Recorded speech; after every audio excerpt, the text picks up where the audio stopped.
The fluorescent lights hummed their mechanical dirge as Margaret Walsh moved between gurneys with a kind of precision that came from running a field hospital under fire. Her limp was barely noticeable now. 3 years of Norfolk, 3 years of night shifts, 3 years of learning how to disappear into the rhythms of vital signs and medication carts. The emergency department of Seattle General smelled like antiseptic and something darker underneath, something that reminded her of dust and blood and things she'd spent 2 decades trying to forget. She didn't notice Dr. Raymond Caldwell watching her from the threshold of Trauma Bay 3, his white coat pressed to perfection, his eyes cataloguing her movement like a surgeon examining a specimen he'd already decided to discard. He saw the limp in her left leg. He didn't see the combat medical badge that would have explained it. He didn't see the way her hands moved through each patient encounter with the economical precision of someone who'd once decided who lived and who didn't with nothing but a stethoscope and 60 seconds. Margaret refilled the medication cart at 20:47 hours, her movement smooth despite the slight drag in her left foot, her face unremarkable among the controlled chaos of the ER. The dog tag beneath her collar was cold against her collarbone. She touched it once, a habit so ingrained it was barely conscious, the broken chain hidden beneath her faded scrubs. The metal had worn smooth from 20 years of her fingers finding it in moments of stress, a single piece of metal that held a promise she'd never spoken aloud. Caldwell was new to Norfolk, transferred from Johns Hopkins 6 months ago, and he moved through Seattle General like a man convinced that hierarchy was the only language worth speaking. His administrative power came from 3 board members who golfed with him on Saturdays, from a pharmaceutical rep relationship that generated kickbacks he rationalized as consulting fees, from a medical network so invested in his reputation that questioning him felt like institutional suicide. He was the kind of competent that made him dangerous, not brilliant enough to be untouchable, but smart enough to cover his tracks, armed with the certainty that came from never being told no. His presence made the air pressure change. At 2,100 hours, the double doors crashed open like a gunshot. The paramedics wheeled through first, their movements urgent, their voices clipped with a cadence of emergency. 23-year-old male, training accident at Camp Lejeune, full spinal immobilization, no lower extremity response, vital stable but we've got fluid in the lungs, respiratory rate elevated. Margaret was moving before the gurney cleared the threshold, her eyes tracking the patient's breathing, noting the slight labor in each inhale, the way the oxygen mask wasn't quite doing its job. The patient was marine lean, muscled in the way that came from discipline and purpose, and something about the shape of his face, the structure of his cheekbones beneath the paramedic's oxygen mask, struck her like a physical blow. No. Not possible. Vitals? Caldwell had materialized beside the gurney, his voice surgical and controlled, his chart already in hand like he'd anticipated this arrival hours ago. BP 128/76, heart rate 94, O2 sat at 91% on supplemental, respiratory rate 22. The paramedic rattled off the numbers with the precision of someone who'd delivered 100 reports. We immobilized at the scene, full C-spine precautions, got 2 large-bore 4s, fluids running at 200 per hour. Margaret stepped into position on the opposite side of the gurney from Caldwell, her movements automatic, muscle memory that transcended 3 years of trying to disappear into night shifts. She let her eyes track the patient's chest, the slight wheezing on the left side, the asymmetrical breath sounds that suggested fluid accumulation that was already becoming problematic. This wasn't textbook spinal injury presentation. Something was wrong with how his lungs were filling. She'd seen this pattern before, 2 decades ago in a field hospital that wasn't designed for this level of complexity, where the only tools were improvisation and the kind of desperation that came from having nothing else. The patient's eyes opened. Dark eyes, the specific shade of someone whose ancestry traced through the Hindu Kush, and Margaret felt the world tilt sideways. Not possible. The boy had been 8 years old, trapped in the rubble of a collapsed building in Bagram during a firefight that still visited her in the hours before dawn. She'd dug through concrete and shattered wood and things she tried not to think about, and she'd found him alive, somehow, impossibly alive, his small body wedged in a pocket of space that gravity and circumstance had created. His father had pressed something into her palm as the extraction team moved them both to the waiting helicopter, a worn dog tag on a broken chain, the metal dented and scarred from years of wear. Find him, his father had said in accented English. Keep him. And then the refugee processing had swallowed them both, and Margaret had spent 20 years carrying his father's dog tag like a talisman against a promise she had no way of keeping. This was not possible. And yet the face was unmistakable, older now, hardened by 20 years of life that shouldn't have happened, but marked by the same fundamental architecture she'd recognized in the rubble. "Lieutenant Chen, you're at Seattle General in Norfolk, Virginia," Caldwell was saying, his voice taking on the particular tone he reserved for patients he'd already decided were beneath his standard of care. "You've had a training accident. We're going to get you stabilized, run some imaging, see what we're working with. You're in good hands." Margaret was reading the chart now, the paramedic's handwriting, the initial assessment scribbled in the margins. Full spinal immobilization. Respiratory compromise. Fluid accumulation in the lungs suggesting pulmonary contusion or edema. She watched Caldwell's eyes scan the same information and saw the moment he categorized the case: paralyzed Marine, probably permanent, probably going to be a protracted rehabilitation case, probably not the kind of high-profile recovery that looked good in medical journals. She watched his jaw tighten almost imperceptibly, the way it did when he encountered a patient he'd already decided wouldn't fit into his metrics of success. "Get him to imaging," Caldwell said, already moving away, already looking past Lieutenant Chen toward the next gurney, the next patient who might be more interesting, more fixable, more aligned with his institutional vision. "Full spine series, lung CT, we need to rule out pneumothorax. Standard protocol." Margaret was still reading the chart, her eyes lingering on the respiratory rate, the oxygen saturation, the pattern of fluid that shouldn't be there yet but was beginning to accumulate in exactly the way that suggested something more complex than simple trauma response. Pulmonary contusion from the impact. Edema from inflammation. Within 48 hours, without proper intervention, this could deteriorate into ARDS if the standard protocol didn't account for the specific mechanics of how his lungs were filling. Caldwell's standard protocol was designed for straightforward cases, cases that fit into the algorithms and timelines he'd built his reputation on. This case was already sliding sideways into complexity.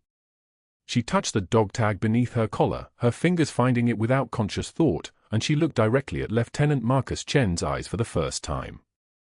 He was staring at her with the intensity of someone who recognized something but couldn't quite name it, and she saw his lips move slightly, testing words that didn't come. The gurney rolled toward imaging. Margaret stayed behind, watching him go, her hand still pressed against her collarbone where his father's dog tag lay hidden like a secret that had been waiting 20 years to become relevant. The night shift stretched ahead of her, endless and fluorescent, but something fundamental had shifted in the mechanics of her invisibility.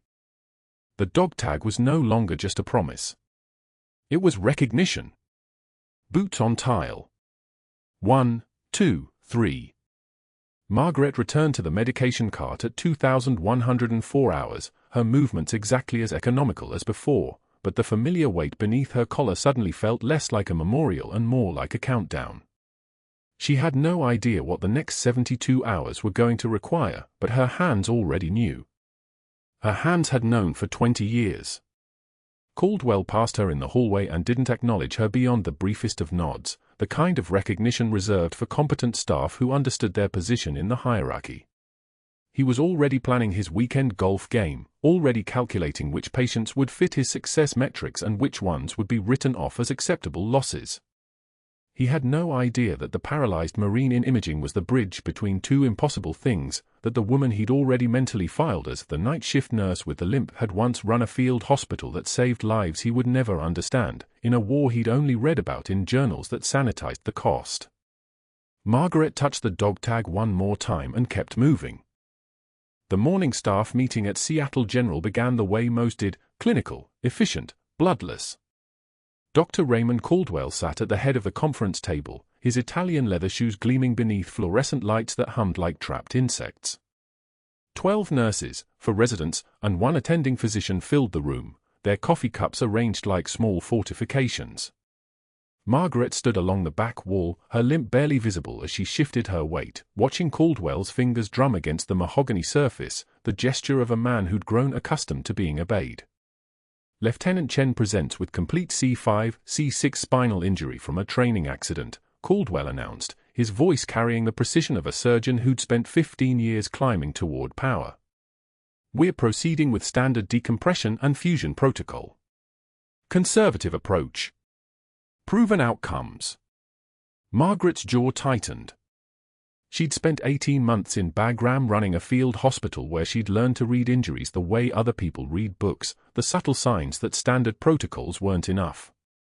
She'd seen paralysis like Chen's before, had watched it respond to experimental treatments that mainstream hospitals hadn't yet embraced.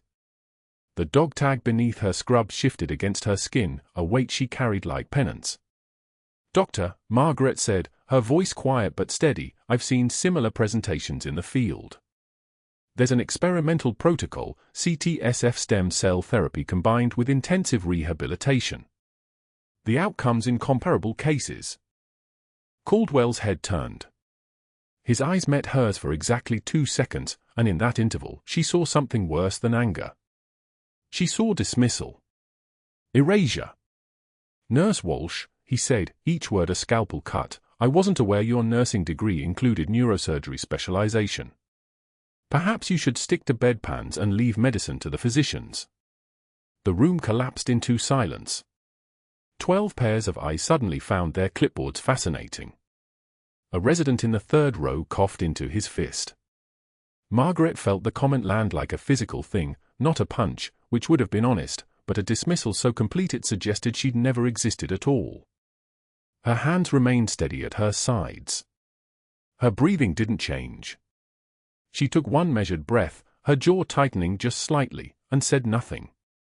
The silence stretched like taffy. Caldwell returned his attention to his charts, and the meeting continued as if she hadn't spoken. That was the moment Margaret understood something crucial. This wasn't about protocol anymore. This was about power, and Caldwell had just announced he was keeping his. 2 hours later, the overhead page crackled to life across the 4th floor. The voice was professional, neutral, and deliberately cutting, "Nurse Maggie to the administration office." Nurse Maggie to administration. The entire floor heard it. The nickname hung in the air like cigarette smoke, infantilizing, diminishing, designed to cut her down to something manageable. Maggie.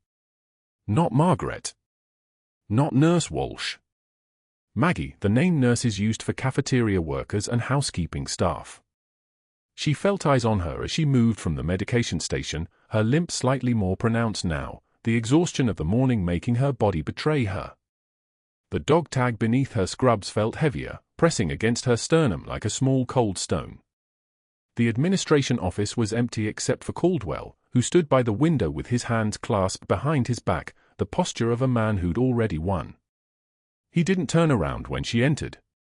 "Your performance review," he said quietly, "notes repeated overstepping of your role. Speaking out of turn in meetings. Questioning clinical decisions. Making suggestions beyond your scope." Margaret said nothing. She'd learned long ago that silence was a form of power, but power wasn't the same as safety. Caldwell turned. His expression was surgical in its precision, not angry, which would have been human. Clinical. The look of a man assessing tissue damage. "I've been chief of surgery for 15 years, Nurse Walsh. You know what that requires? Understanding hierarchy. Respecting structure. Knowing your place." He stepped closer. "I have 3 board members who golf with me every Sunday. Good men. Connected men. Men who understand the importance of institutional loyalty. The supply closet." That's where he'd chosen to have this conversation, backing her toward it, and she realized with a cold certainty that this was orchestrated. He glanced at her left leg, at the slight asymmetry in her stance that no amount of physical therapy had fully corrected. "You have a limp," he said, and the words fell like stones into still water. "You work night shifts. You have no allies on this floor. And you have opinions about medical decisions that aren't yours to make." Margaret felt something shift inside her, not fear, not anger, but a kind of crystalline clarity. She thought about Bagram, about the 18-month stretch where she'd run a field hospital under fire, where men with far more rank than Caldwell had asked her permission before moving supplies, had deferred to her judgment on triage decisions. She thought about the weight of the dog tag, about the 8-year-old boy's father pressing it into her palm with a grip like a vice. "If I don't make it, find my son. Tell him his father sent this. Tell him he was brave." A single tear escaped down her weathered cheek. She didn't try to stop it. She simply wiped it away without breaking eye contact, and when she spoke, her voice was calm in the way a surgical laser is calm, focused, precise, and capable of cutting through anything. "I've seen better men than you collapse under the weight of their own medals, Doctor. Men who actually earned them. Men who understood what sacrifice means." She paused, her eyes locked on his. "You won't even have that dignity." The silence lasted 3 seconds.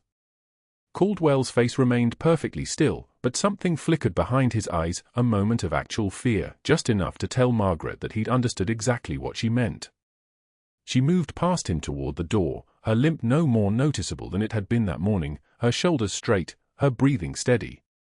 The next day, Caldwell entered the trauma bay where Margaret was checking vitals on a post-op patient. He moved with the precision of a man executing a prepared strategy. His voice was professional, his tone matter-of-fact. "Your reassignment begins immediately," he said, handing her papers. "Effective now. Overnight sanitation coordination. Different floor. Different schedule." Margaret took the papers. Her name was printed there in 12-point font, her new title in black ink, Sanitation Coordinator, Night Shift, Floors 2 to 5. The demotion was complete. "I understand, Doctor," she said quietly. And she did understand. She understood exactly what was happening. Caldwell was removing her from the unit where Marcus was hospitalized. He was isolating her, cutting her off from the information channels and the patient access that might allow her to continue questioning his decisions. What he didn't understand was that Margaret had spent her entire career working in environments where hierarchy could change in seconds, where the person with the official title sometimes wasn't the person actually in charge. She'd learned to move through systems without being seen. She'd learned to work in darkness. But that wasn't the worst part. That wasn't what would keep her awake during those long overnight hours, restocking supplies on floors she'd never worked before, pushing a janitor's cart through corridors where no one made eye contact. The worst part was that somewhere in this hospital, Lieutenant Marcus Chen was lying in a bed with fluid building in his lungs, with a treatment protocol that Margaret knew, with a kind of bone-deep certainty that came from experience, wasn't going to save him. And Caldwell had positioned her precisely far enough away that she couldn't help him. That she couldn't even see him. The fluorescent lights buzzed overhead like insects trapped in amber. The reassignment papers felt like they weighed 1,000 pounds in Margaret's hands. Dr. Caldwell had timed it perfectly, shift change in the parking lot, nurses and orderlies streaming past like witnesses at a public execution. He'd handed them to her without speaking, just let the yellow envelope dangle between them while she stood in the rain, still in scrubs, still holding the weight of a night shift that had somehow become her last one on the unit that mattered.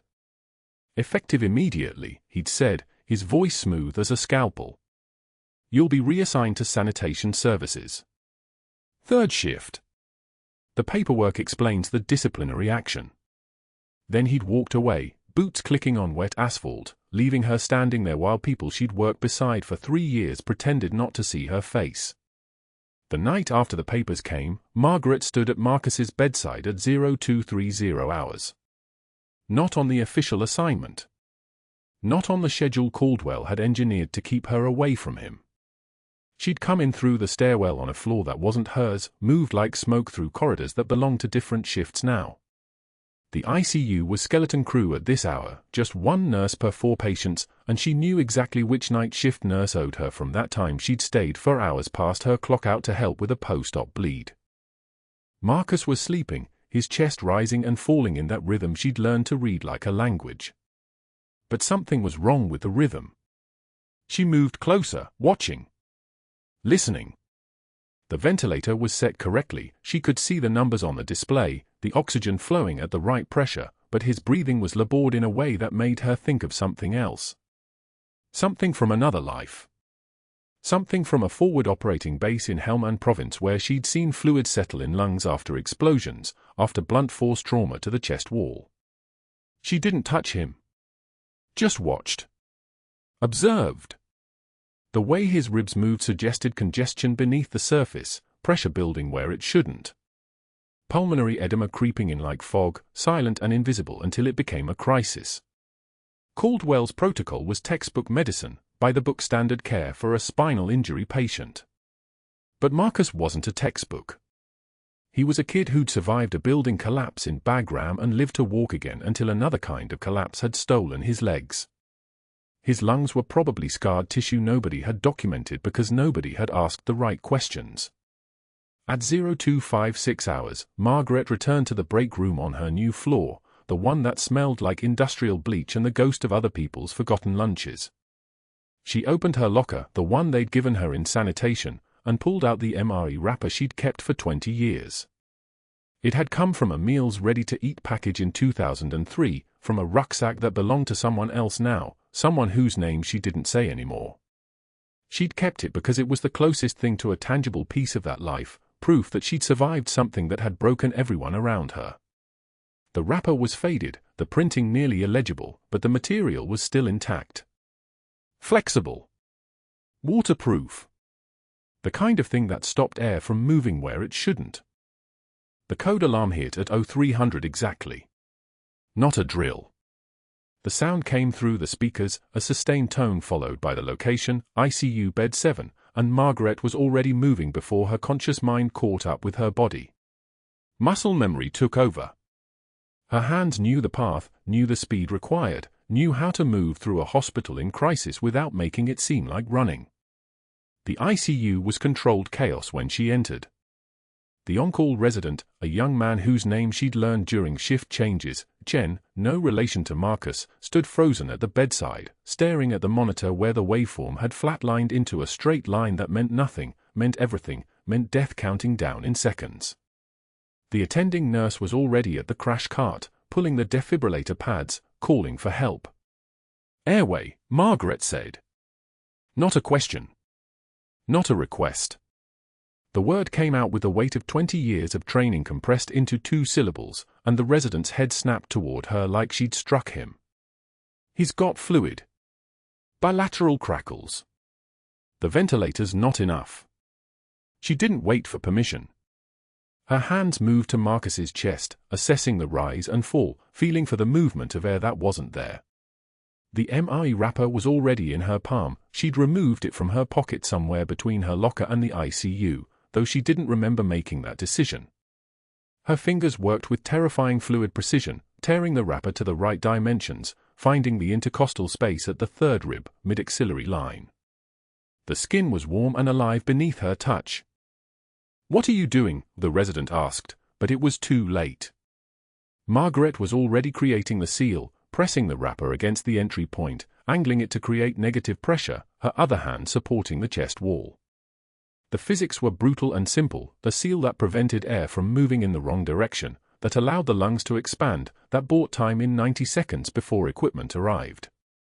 The hiss of air escaping came first, a soft, terrible sound like a sigh.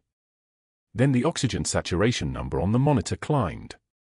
68. 75. 82.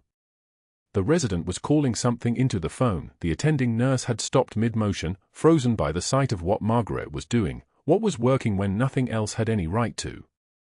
"He's oxygenating," someone said. Maybe the resident. Maybe the attending. Maybe Margaret herself, though she didn't remember speaking. 88. 91. The waveform on the monitor began to show rhythm again, not beautiful, not stable, but alive. The breathing returned, shallow but present, the ventilator finding its rhythm again with the airway finally open, finally clear.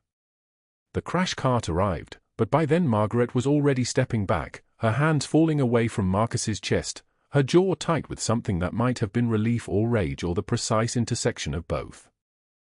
One of the attending nurses from the ICU team looked at her, really looked at her, and something crossed her face that Margaret recognized. Recognition. Understanding. The knowledge that she'd just witnessed something that transcended protocol, something that came from experience measured in blood and debris and lives held together under fire. But it was the resident who spoke first, his voice shaking. "Who are you?" Margaret didn't answer. She was already moving away from the bed, moving back toward the door, moving toward the corridor where she didn't belong on this shift, on this floor, in this life she'd tried so hard to build that had just burned away in 90 seconds of muscle memory and necessity. The MRE wrapper was gone, sealed onto Marcus's chest, already part of his care, already evidence of something Caldwell would see as a violation. She made it to the bathroom on the second-floor landing before her breathing changed. Just one exhale, controlled and measured, but something inside it cracked. She stood in front of the mirror, the one in the empty bathroom where nobody could see her, and felt the tear slide down her cheek without permission. Just one. Just that single drop of salt that represented 3 years of disappearing, 2 decades of carrying someone else's father's dog tag, one moment where she'd saved a man's life and known with absolute certainty that it would be the last thing she got to do here. She wiped it away without breaking eye contact with her reflection. The woman looking back at her was familiar in a way she'd spent years trying to forget, steady-eyed, scarred, the kind of woman who moved through emergencies the way other people moved through doorways. The kind of woman who'd learned that quiet power was the only kind worth having. And that was the moment everything changed. But that wasn't the worst part. Caldwell's retaliation was surgical. Methodical. The kind of calculated destruction that only a man with institutional power could orchestrate, and he had spent 15 years climbing high enough to wield it like a scalpel. By Monday morning, the formal complaint had already been filed. 3 pages, single-spaced, detailing Margaret's unauthorized medical procedure, her violation of chain-of-command protocol, her practice beyond the scope of a registered nurse. The language was precise, clinical, designed to sound reasonable to anyone who didn't understand what she'd actually done, saved a man's life in 90 seconds using muscle memory and battlefield training that predated most of the hospital's equipment. The complaint cited insubordination, psychological fitness concerns, a pattern of erratic behavior that suggested underlying trauma. Caldwell had been thorough. He'd included timestamps from her shift work, the unusual hours, the isolation, the way she'd always seemed to exist at the margins of the hospital's social structure.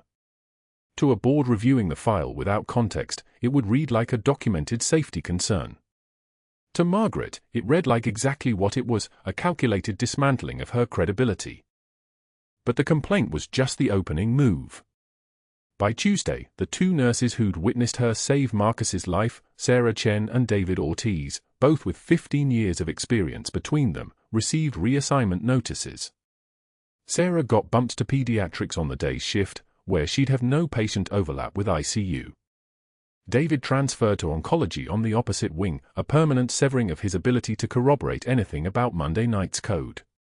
The notifications came from HR with no explanation beyond staffing optimization. Both nurses knew what it meant.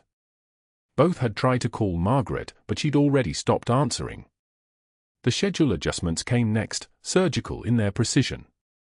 Margaret's overnight shifts were reconfigured so that her remaining work hours would never align with the charge nurses who'd been supportive, never overlap with the respiratory therapists who understood advanced airway management, never place her alongside anyone with the institutional standing to defend her competence. She was scheduled with skeleton crews. With new staff barely 5 months into their first year. With orderlies who took their cues from whatever doctor was present, and Caldwell made certain he was never present during her shifts. The quiet calls to the nursing board came on Wednesday. Margaret didn't know about them, not yet. But Caldwell's voice, smooth as refined oil, had carried across 3 separate phone lines to board members he'd cultivated over coffee meetings and committee appointments. Service-related PTSD. Medication history suggesting psychological treatment. A concerning pattern of boundary violations that might indicate trauma reenactment. Nothing he said was technically false. Nothing was technically honest either. It was the architecture of plausible deniability, built one carefully chosen word at a time. By Thursday evening, Margaret had received notification that a fitness for duty psychological evaluation had been requested. She'd read the email standing in the break room at 2,300 hours, surrounded by the smell of burnt coffee and the hum of fluorescent lights reflecting off her exhausted face in the darkened window. She didn't react. Didn't sit down. Didn't call anyone. She just closed the email and clocked back in for the rest of her shift, moving through the ward with the same steady precision she always did, vitals, charts, compassionate efficiency, the limp barely noticeable beneath her scrubs. The termination letter came Friday morning. HR had called her into a conference room on the second floor where the temperature seemed colder than it should have been and the chairs were arranged in a careful formation that put Margaret across a table from Caldwell, with 2 administrators as witnesses. The letter was printed on hospital letterhead, the font clean and corporate, the language the same clinical precision she'd heard in his complaint. Insubordination. Unauthorized medical procedures. Psychological fitness concerns pending evaluation. Violation of established chain of command protocols. The hospital's commitment to patient safety required immediate termination of employment. Effective immediately. All credentials and access cards would be collected upon departure. Margaret signed the acknowledgement form with a pen the HR director offered her, her hand steady as a surgical needle. She didn't read it twice. Didn't ask questions. Didn't argue. She just signed her name, Margaret Walsh, RN, and slid the paper back across the table. Caldwell didn't look at her. He was already reviewing something else, already moving on to the next administrative task, already erasing her from the hospital systems like she'd never existed at all. She stood up. She picked up her badge lanyard from the table. She walked out of the conference room without another word, descended the stairwell, and clocked out at the time punch station with the same card that had logged her arrivals and departures for 3 years. The punch machine hissed as it recorded the timestamp 08 for 7 hours. End of shift. End of employment. End of the quiet life she'd tried so hard to build in Norfolk. By Saturday evening, she was standing at a bus stop 2 miles from Seattle General Hospital, rain hammering the pavement in waves, soaking through her jacket in a way that made the fabric cling to her ribs like wet hands. The cardboard box balanced on her hip was already beginning to bow under the moisture, the bottom softening where the water pooled around her shoes. She didn't move. Didn't try to shield the box. Didn't hunch against the rain. Inside the box was the cracked mug she'd brought from her apartment in D.C., white ceramic with faded lettering reading "The World's Okayest Nurse," a gift from her last team before the extraction that killed them all. The lettering had worn away unevenly so that it read like a prophecy in hindsight, "World's Okayest." Never the best. Never the one they called. Just acceptable enough to pass. Just competent enough to blend in. Beneath the mug, wrapped in old newspaper, was a succulent in a terracotta pot. The plant had been healthy when she bought it 3 years ago, a small gesture toward normalcy, toward having something living to care for beyond the critical patients on her ward. Now the leaves had turned brown at the edges, curled inward like they were trying to protect themselves from something external. She'd forgotten to water it for 2 weeks. It had slowly died while she was working 60-hour weeks, while she was maintaining her cover, while she was pretending to be nobody. The third item was the photograph. Bagram Air Base, 2003. 8 faces arranged in 2 rows in front of a makeshift field hospital tent. The photo was faded, the colors bleeding away to sepia tones after 2 decades of being kept in a locker, handled only when she was completely alone, usually at 3 in the morning when she couldn't sleep and needed to remember why she'd decided to disappear. That's what those faces were now, the reason. The cost. The price of still being alive when everyone else in the frame had stopped. She recognized each one. Could name them. Could tell you their call signs, their hometowns, their preferred way to take coffee. Could describe the exact sound their voices had made in the radio static during the final extraction. Could remember the specific moment the radio went silent and didn't come back online for 4 hours, which meant they were all already gone. Except one. Around her neck, beneath the scrubs and the jacket and the rain, hung a single dog tag on a broken chain. The metal was worn smooth from 20 years of touching it, first in grief, then in prayer, then in something that wasn't quite either. The tag was Marcus's father's. She'd held it in her palm the day his family had been processed into the refugee system, the day they'd given her a name and a promise she'd made without knowing if she could keep it. The day an 8-year-old boy had looked at her with the kind of devastation that comes from losing everything and said, "Don't forget me." She hadn't forgotten. She'd carried that promise through 3 military hospitals. Through private security work in Baghdad that she still didn't talk about. Through the extraction that went wrong and left her with a shattered hip and a service discharge marked honorable with no other details. Through nursing school in Norfolk where she'd learned that the quietest people in rooms are often the ones holding everyone else together. Through 3 years of night shifts and limp and anonymity, waiting for some sign that Marcus had survived the refugee camps, had made it to safety, had turned into something more than the traumatized child she'd pulled from rubble. And he had. He'd become a Marine. He'd become an officer. He'd followed her path in ways she never expected, carrying forward something from that day that shouldn't have been carryable, gratitude mixed with trauma, survival mixed with devotion. He'd become a good man in spite of everything, and now he was paralyzed in her hospital and she'd broken every rule to save him and lost everything in the process. A car drove past the bus stop, its tires cutting through the standing water with the sound of something tearing. The spray splashed across her shoes, soaking the laces, and she didn't move. Didn't flinch. Didn't shift the cardboard box or adjust her grip. Just stood there in the rain, water dripping from her hair, eyes fixed on the street ahead where the bus would eventually come and carry her away from Seattle General Hospital forever. She didn't know that the termination paperwork had already flagged something. She didn't know that a classified security clearance, compartmentalized, buried deep in federal databases, untouched for 12 years since her medical discharge, had surfaced in the hospital's routine background check like a tripwire waiting for someone to trip it. She didn't know that 3 separate agencies had already been notified. She didn't know that Marcus Chen, using a phone a sympathetic nurse had smuggled into his room, had already made calls of his own.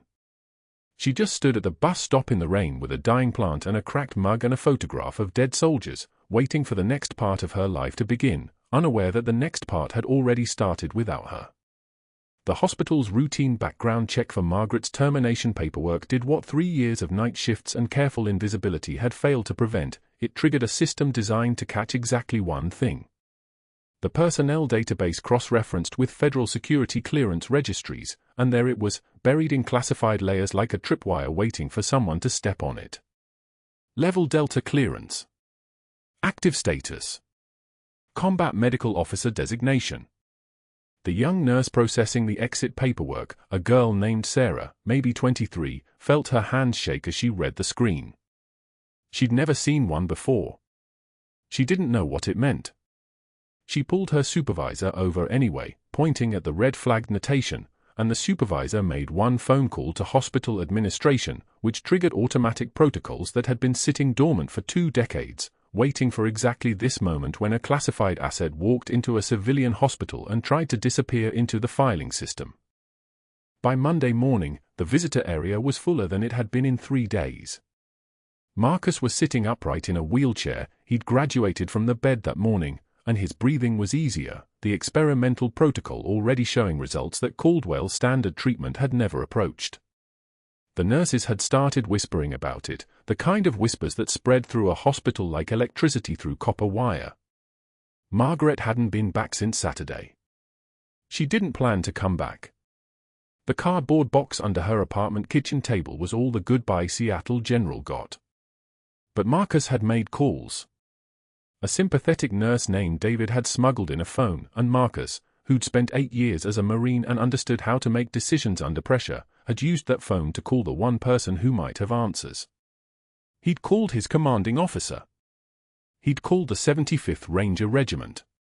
He'd called the people who knew who Margaret Walsh actually was. Marcus's voice cut through the visitor area like a blade through silk. Loud. Clear.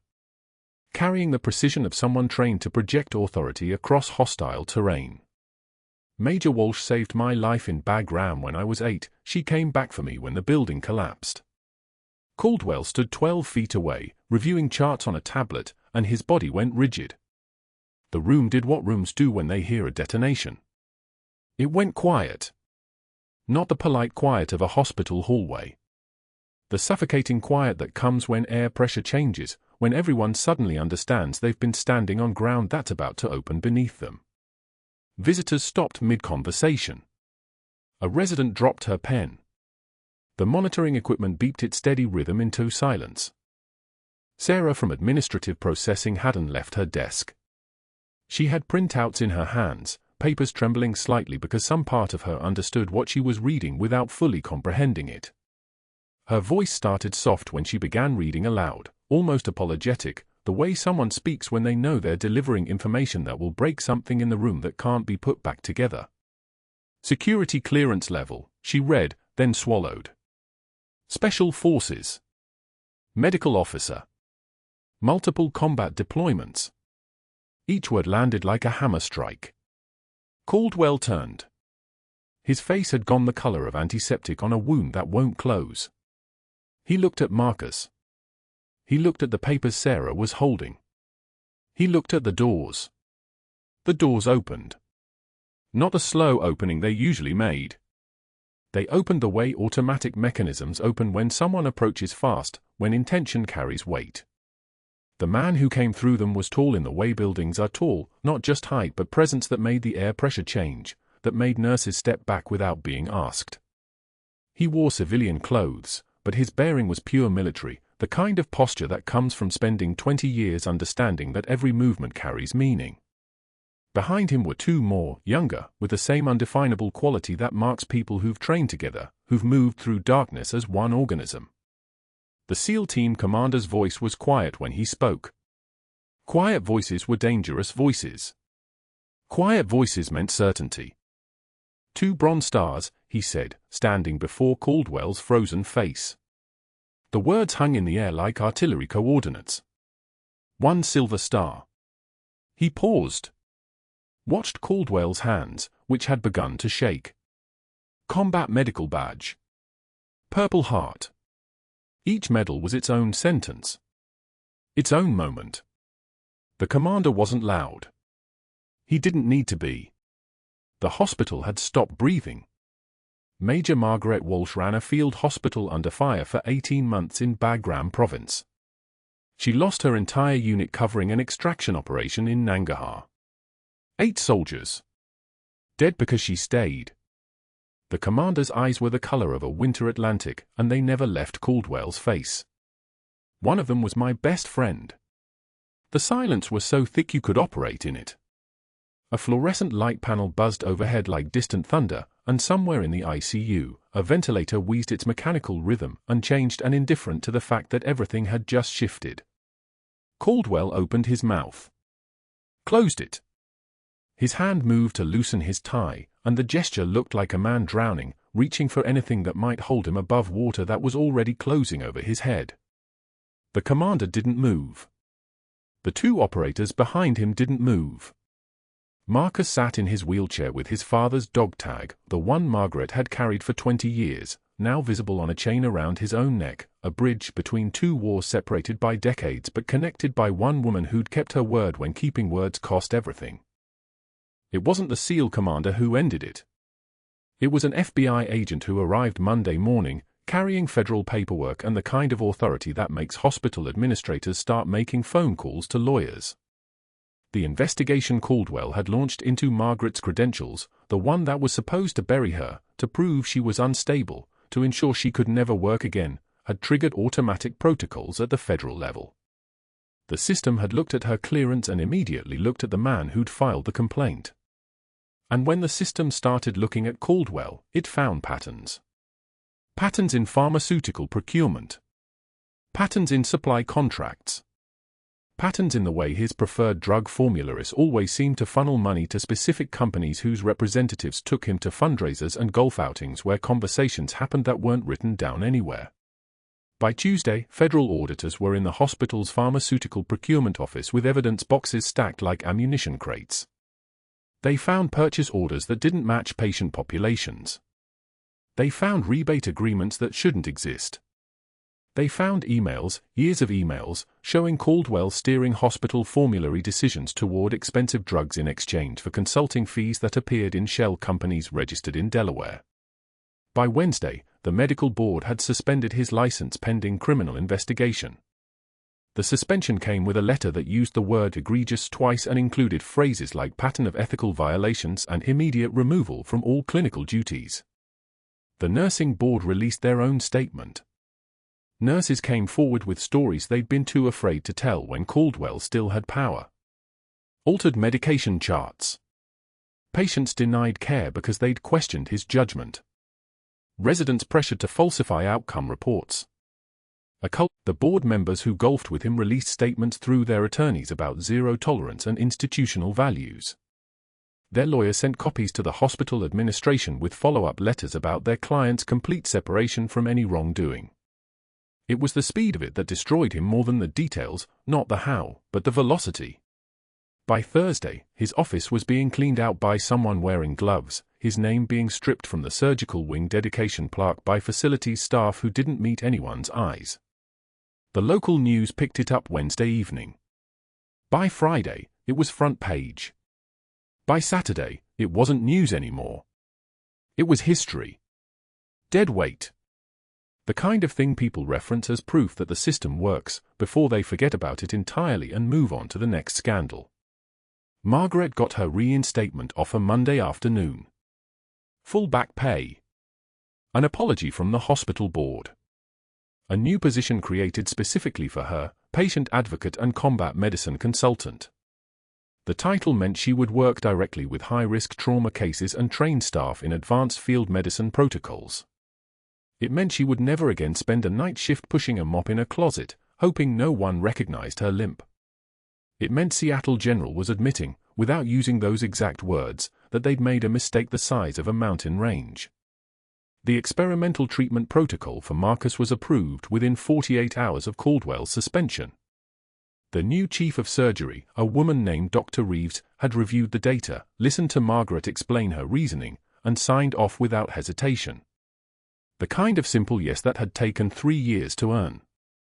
6 months later, on a Tuesday morning when the rain was coming down like applause, Margaret walked past a strip mall insurance office on Aurora Avenue, 2 blocks from Seattle General.